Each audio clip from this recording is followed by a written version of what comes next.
হা হা হা হা হা, জীবনে আর কিছু যাই হোক বা না হোক, রাবিনার মতো আরাম চাই। এদিকে ভূমি পেদনেকারের ড্রেসের দিকে না তাকাই, তার হার্ডওয়ার্ক দেখেন ভাই।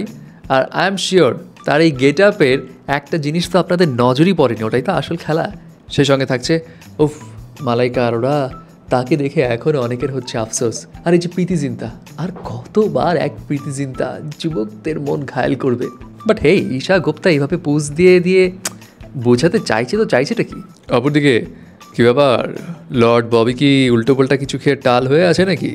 যাই হোক, এছাড়া কয়েকটা ইভেন্টে আরও কয়েকজন বলিউড এবং সাউথের অ্যাক্ট্রেসরা ছিল যারা পুরো আগুন ধরিয়ে দেয়।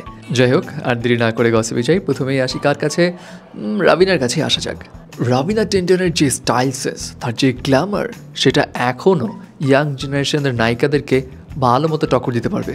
আর তার এই স্টাইলিংয়ের পিছনে কিন্তু অনেক মানুষ খাটে। এই যেমন চুল যদি ডান দিক থেকে বাম দিকেও কাত হয়ে যায়, ওটা একদম পুঙ্খানুপুঙ্খভাবে পই পই করে ঠিক করে দেবে।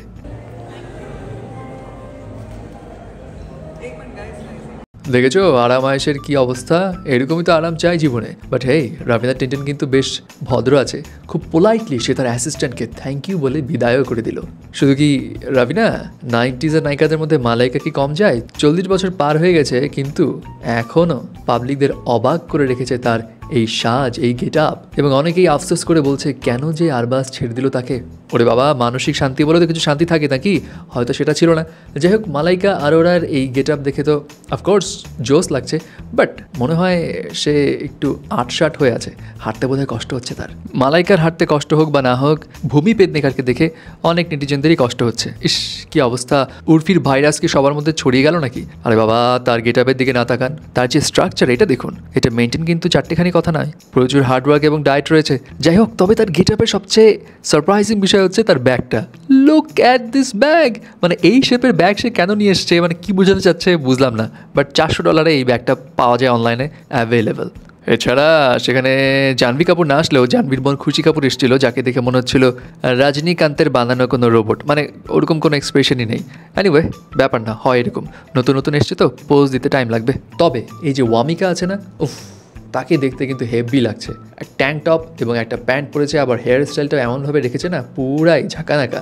অনেকে এটাই বলছে, আবার কেউ কেউ বলছে হে মানাচ্ছে না গো, মানাচ্ছে না, এইভাবে চুল যে চোখে ঢেকে রেখেছে দেখবে কিভাবে, ওটা তার ব্যাপার, আপনার কি? বাট ঈশা গুপ্তা, সে কিন্তু আগুন ছড়ানোর চেষ্টা করেছে তার এই গেট আপ নিয়ে।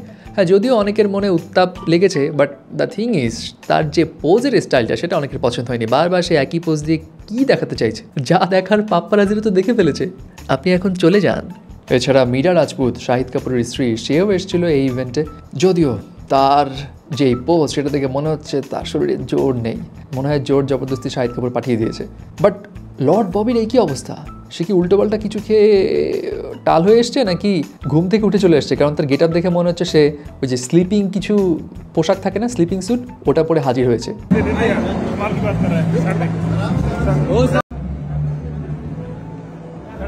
ও নয়নতারা, তাকে তো একবার দেখুন, সবার থেকে সেরা মনে হচ্ছে নয়নতারাই।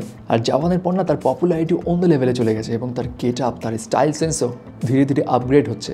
তবে হ্যাঁ, সামান্তা রুথ বাবু, তাকেও কিন্তু বেশ কিউট লাগছে এবং গর্জিয়াস লাগছে। যদিও অনেকে চাচ্ছে আমরা আমাদের পুরনো সামান্তাকে ব্যাক চাই, বাট হেই, পুরনো সামান্তা আর আসবে না। আর last but not the least, Preity Zinta. আহা, এর হাসি এখনও অনেক যুবকদের মন ঘায়েল করে দেয়। এই এক প্রীতি জিন্তা কত যে ঘায়েল করবে! তার স্মাইল, তার ডান্সিং স্টাইল, তার যে অ্যাটিটিউড, ওফ, সব কিছুই একদম 100তে 100, মানে কোনো কিছুতেই তার ক্ষতি নেই।